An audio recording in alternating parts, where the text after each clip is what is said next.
we go. Deer season 2025 started off right. Just killed a deer I call the Canola buck. This was our first year growing canola on the farm. One of the farms we leased when we went in June to harvest. We jumped up a buck right in front of the combine, got it on video. Just by looking at it that early in the year, I could tell it was going to be a good deer. I'll start the video out showing y'all how I run my cell cameras and set up my mineral licks in the summer. So we're going to rewind back to June. We're going to work our way all the way up to killing this deer. So y'all stick with me. I'll give y'all a few tips. Hopefully it'll help y'all kill a deer in early season. Kicking off the 2025 deer season, headed out to my buddy Dale Wilson's place. He's got an archery shop out here in West Kentucky, Wilson's Archery. You can look him up on Facebook, but he's got everything you need to get you ready to roll for deer season this year. I've got some old arrows that I've had for a few years now. I put quick fletchings on them when I first got them, and they're starting to dry rot on me. So I'm gonna let him strip them down and put some new fletchings on them, get them ready to roll for deer season.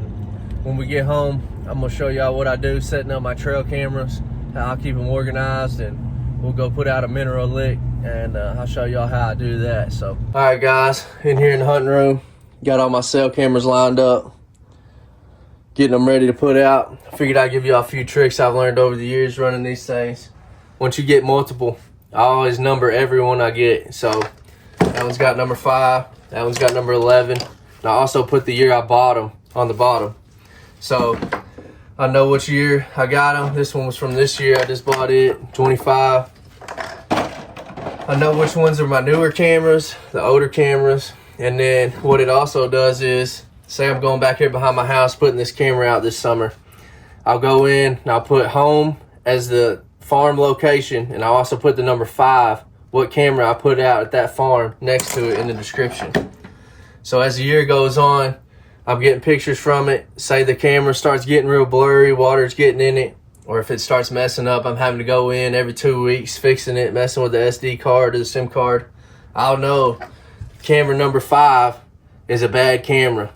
I'll either send it back or I'll put it somewhere the next year that I can easily get to right off the side of the road, or somewhere I don't have to hike in.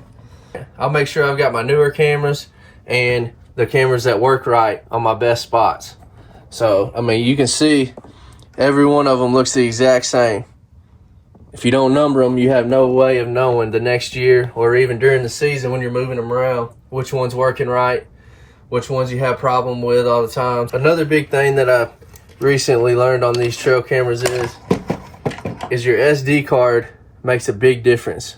You got your gigabytes, and that's how much storage you have on them. And I like running 32 gigabyte. 16's good. I would not run 8, but I think there's recommendations on the different cameras what you get, but I like 32 gigabyte. And then also, it's really hard to see. I'll circle it on there, but there's a circle and a number 10 on there. It means class 10. The class is how good of a SD card it is. And you can see on this one, this is the older one I've got, it says class 4. What that does is, when your camera is out there with that SD card and you've got a class 4 in it, and it starts taking a bunch of pictures, say these deer coming in at night, and it's just overloading it with a bunch of pictures, that class 4 will not be able to keep up and send you all those pictures. You get a class 10 and upgrade your SD cards, it can keep up, it's got more storage on it, and it'll send those pictures a lot better. I know it sucks buying all these because they aren't cheap, but investing in some better SD cards. I get these at Walmart. They're outdoor. They're designed specifically for videos on trail cameras. So I get these, put them in there, usually good to go. If you got trouble with your cell cameras, usually it's because you got a messed up SD card in there, or say it's not getting good signal. I take that SIM card out. You can see right here, it's got a little chip on it. I just take my finger, clean the chip off, take it out, put it back in. Most of the time, cleaning it off, changing your SD card, making sure everything's clean and good, will get it going back again. If not, you need to call, send it back in. I also use these SD card camera cases. They're waterproof, got a seal on them. They're tough. You can throw them in your pocket, clip them on your belt loop. You can get these on Amazon pretty cheap. I also like taking all the battery packs out at the end of the year. So all these were empty. I've already got them filled up for the year. But I take them all out, empty all the old batteries out of them. If there's any moisture in it, it'll dry them out. Won't get corroded. So I also use Amazon Basic batteries. You can buy like a 250 pack for really cheap compared to going to Dollar General or Walmart buying a 20 pack for 30 bucks. Also, when you're taking them out in the field, I always leave the antennas off of them.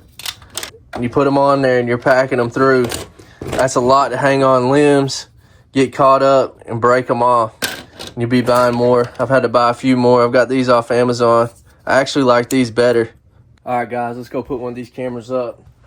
I just picked up a new farm this year. I've never put a mineral lick sight on it, so I'll show y'all what mineral I use, how I set them up, what I wear. All right, so one of the most important things, I think, when you're setting these cameras up, I always wear rubber boots. Wearing tennis shoes or some leather boots, it's got a lot more fabric on it that can pick up more scent. The deer are used to smelling rubber from tractor tires, people riding Rangers, cars going up and down the road. I just think it's more natural. I also spray down before I go out. Get a little extra scent control on them. Make sure you get the bottom of them. All right, for my mineral, I use trophy rock pellets. I used to buy the big rocks for a long time. I started buying the pellets because you can get 30 pounds for, I think it was 12 bucks when I ordered it. And I used to buy the rocks for, I think they were 20 pounds for $15. So getting a lot more rock for less money. And I buy this and the liquid from Cabela's, free shipping. They ship it right to your door. You ain't got to load up a big cart and pack it all out and everything. So I'll use half a bag of the pellets at a site, and then I'll pour one whole jug of the trophy rock liquid on top of it. I think the pellets soak in a lot better than the big rocks. They get in there, dig around, eat a little bit more, get more mineral out of it. For the liquid, I used to use deer cane for a long time. You can read on the back, you can pause it, but this one's got a lot more minerals than the deer cane does. I think a lot of those you buy at Walmart are just pretty much straight salt, like over 90%. My backpack that I use, it's a big road top, waterproof bag. Doesn't have to be waterproof, but I like it because it doesn't leak anything out. And I can put a whole bag in here, pack it in the woods, throw this in here, roll it in. If I got 2 sites on one farm, I'm gonna set up, put all of that in one bag and pack it. I don't like packing it in my hands. For my rake, I pack this in every time I'm setting one up. I use this little hoe. I'll use the rake side to rake out all the leaves, clear a spot. And then this hoe right here, I can dig down enough like a shovel to where when I put the mineral in and pour the liquid in and the rain comes, it'll be deep enough that it'll hold water. They can come in, get a drink of the water, and all that rainwater soaks up the minerals in there, and they can take it in a lot easier without having to eat the dirt. So one more thing I like to do when I'm setting these mineral licks up, putting cameras out, anytime I'm going messing with stands, is I'll do it right before it rains, or if it's gonna rain the next day, I like to go in and do it before that, because any scent you bring in, messing things up, that rain will wash away a lot of your scent. So you can see we got rain coming in pretty soon. We'll go set one up. I'm headed to a new farm I just picked up this year. Never even stepped foot on it, but I hunted a farm about a mile away from there, and I know the deer run back and forth to these blocks of woods. So looking forward to checking it out, finding out a good spot for this mineral lick.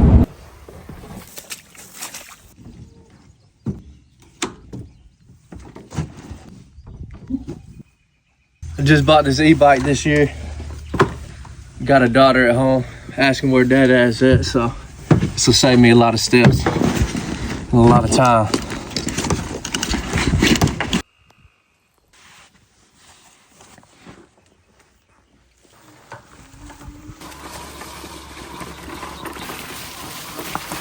Found a good little spot here, real shaded, right next to a pond right here. So this summer when they're thirsty, they can come in, get some water, get some mineral, have everything they need right here. Got beans planted in the field out there, so they should be feeding in here for early season. I'm gonna get this cleaned up, and I'll show you how I put my mineral in and set the camera up.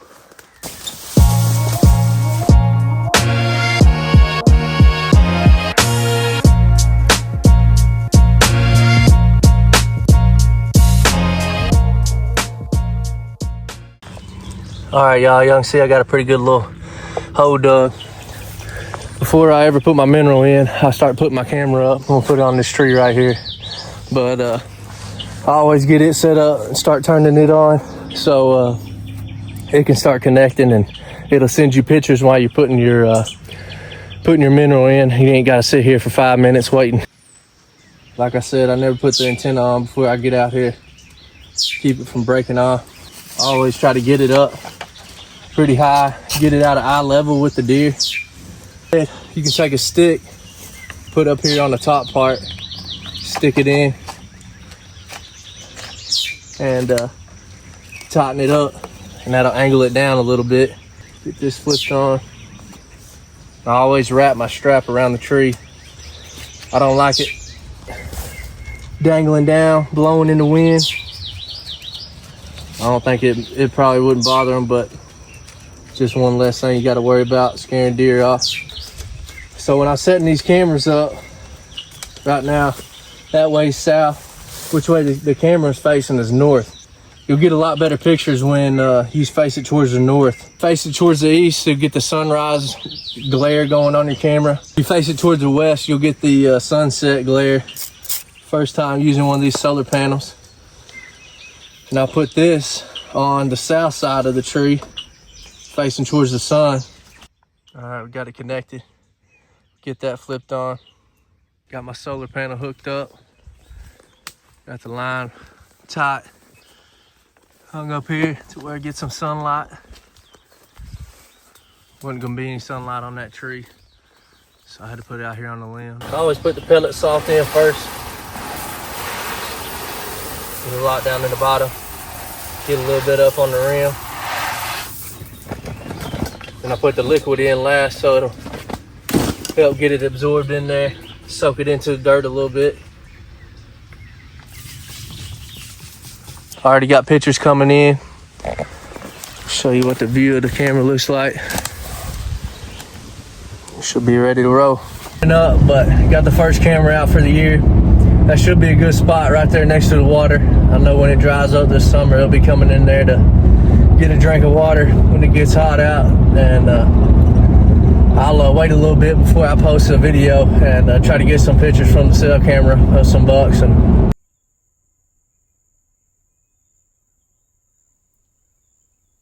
So after getting permission from the landowner, I went in, hung a cell camera with a solar panel overlooking the bean field, put a mineral lick right in front of it. It was about 100 yards from where we saw them bedded up in the canola in the combine. After about a month of watching them on the cell camera, I had them coming pretty regular. I went in, hung a hang on. I was feeling pretty confident about the setup. He was bedding on the neighbor. They had some early beans in there that were real tall, and our beans were probably still 2 foot tall. Not enough cover for him to bed in because we just planted them late June. About 3 weeks before season, this deer kind of started changing up his pattern. He wasn't coming near as much. He'd come in the middle of the night some. I knew something was up. I drove around looking, seeing if I could figure out what was going on. The neighbor's beans were so early they started turning yellow before season. And when that happens, the deer don't like to eat on them near as much. And when it dries up like that, they don't like bedding in those beans. So after studying the maps a little bit, trying to figure out what was going on, I found a patch of woods on the south side of the farm, about 400 yards away from the camera. I figured he had moved over there and started bedding on that side. I hung a camera on the creek line where they would come out and our beans. Sure enough, he showed up. So in the summer when it's 90 degrees out, these deer don't like moving very much. Their ranges are really tight and they stay close to water when it dries up. What he had done was he moved over to this patch of woods. He was staying close to it, and even 400 yards away from my camera, it was a lot of work for him to get over there through the beans. He was showing up a lot more on that camera on the south side of the farm. I went in about a week and a half before season and put some corn out and he found it the first night. After going in, refreshing that corn pile, I looked around trying to find a tree to hang a stand in. Nothing was really good. Everything was out in the open. Last year, I started saddle hunting for the first year. I started out using sticks and a platform. Then I worked my way up to one stick and a rappelling. The next time I went in to refresh the corn pile, I took my sticks and platform in, wore my saddle, and got in this little clump of trees on the edge of the field. The good thing about saddle hunting is you can get on the back side of the tree and hide. And I think that definitely helped me out killing this deer. I knew it was risky putting my scent in there, but I had to have some kind of setup to where I could sneak in. I really don't like hunting the mornings in early season like this. I usually wait till October to start hunting in the mornings. But this deer was coming in right at daylight or later in the morning every day of the week that week. Got my bow dialed in. I think I shot it more this year than I ever have before season. So my plan for opening morning was I was going to go in about 4 o'clock, get in there way before I knew he was going to be coming in, sit him out, hopefully he'd come in right at daylight. Opening morning, got in there just like I'd planned, didn't bump any deer out, everything was lining up good. Sure enough, on my cell camera, come in right before daylight at 5:30. Stayed till about 5:53, I think it was. He headed out. I watched him feeding in the beans for about 30 minutes before he went to his bedding area. That first week of season, he was still showing up pretty regular, holding on to his velvet. We just started shelling corn on opening day. So we're shelling corn every afternoon till dark and pulling tobacco wagons every morning. There wasn't any time for me to go. That next Sunday rolled around. The amigos were off work. We didn't cut any tobacco down. So I knew that next Monday morning was going to be my last crack at him in velvet. I had the same game plan as opening morning. I was going to get in there early before he'd ever show up. He wasn't coming near as consistent, but I knew this was probably my last chance at killing him in early season, so it wasn't an option. That next morning I woke up, started getting ready. My wife Brittany's a personal trainer. She has fitness classes here at the house on Monday mornings. She did a little filming for me before class and got me ready to roll. It's going down this morning, Brittany. I'm ready. You think it is? You believe in me? I hope it is. Well, it's probably my last shot. Why do you keep it in that bag? It's a scent control bag. Keeps scent out and in, whatever you want to call it. And then I throw this in there with it. It's an ozone generator. Kills the scent. And they say you can put your dirty gym clothes in it and turn the ozone on and it won't stink when you get done. But I don't believe that. That's a little far-fetched. You want to try it with yours? We should test the theory. But I'm a big stickler on my scent control.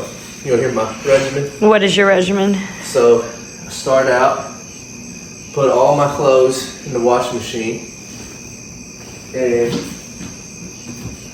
laundry detergent, kills the scent. Then I shower in the Scent Armor pine scent. Then I come out here, put the clothes in there, run the ozone on it, kill all the scent off of it. After that, get all the scent off, then I spray down. Oh, you see it in the truck. Spray down with the pine cover scent some more. So I've got it on my body, on the clothes. I'm pined out. Then, deer won't smell me. Worked good last year. I've got a pretty crappy wind today, so I'm giving it a shot because it's my last chance. So you got to risk it to get the biscuit. You know what that means? Huh? Yes, I know what that means. What deer are we going after? The big 8. Well, it could be a 10. The big 8 or 10. He's got two extra G4s. I don't know if they're going to be an inch long. One of them is, I think, but the other one may not. So he's either 9 or 10, I would call it, but we'll just have to find out when I kill him today. Don't you think? That's the spirit. Come with me, though.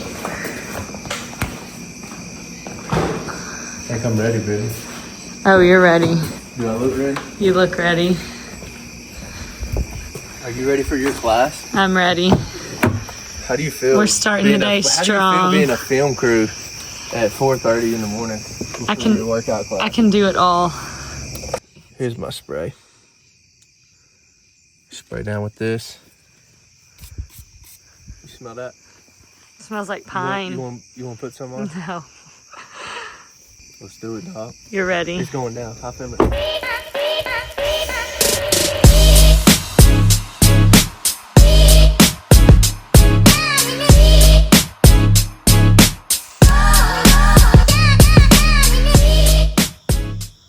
Just as it's starting to get daylight enough to see through my binoculars, I start scanning the field.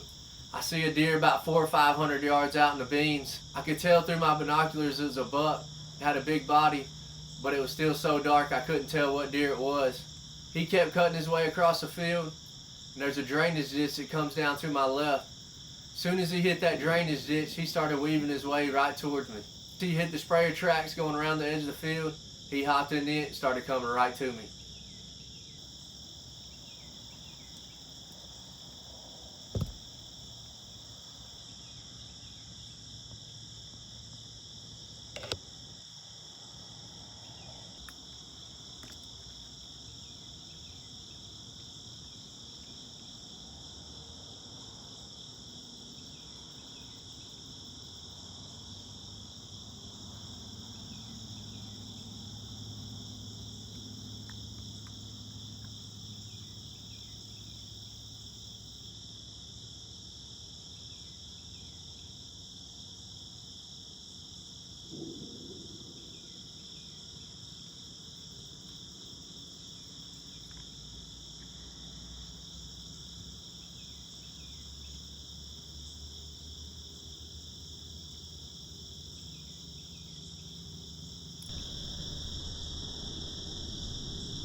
Yeah, I got him, bro. The big 8. After going back and looking at the footage, it was a little bit further back than I wanted, but I felt like I still had a good chance at getting lumped.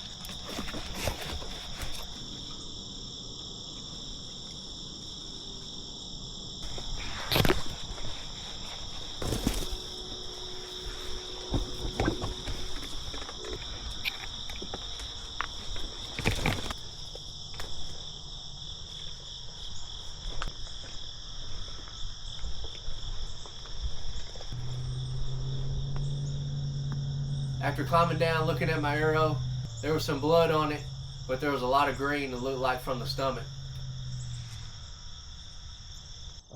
I knew right where the deer bedded down at, so I turned around, circled way out in the field, and headed to the truck. I'm gonna just try to get as far as I can. When I got back to the truck, I got my drone out, got it up in the air and flew it over the deer to see if his head was up or not. Sure enough, he was laying down. My brother Hunter showed up to help me get him out of there, so we headed in after him.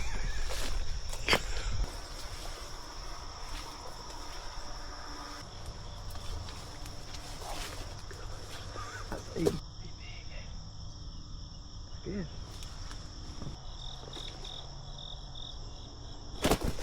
Gotcha.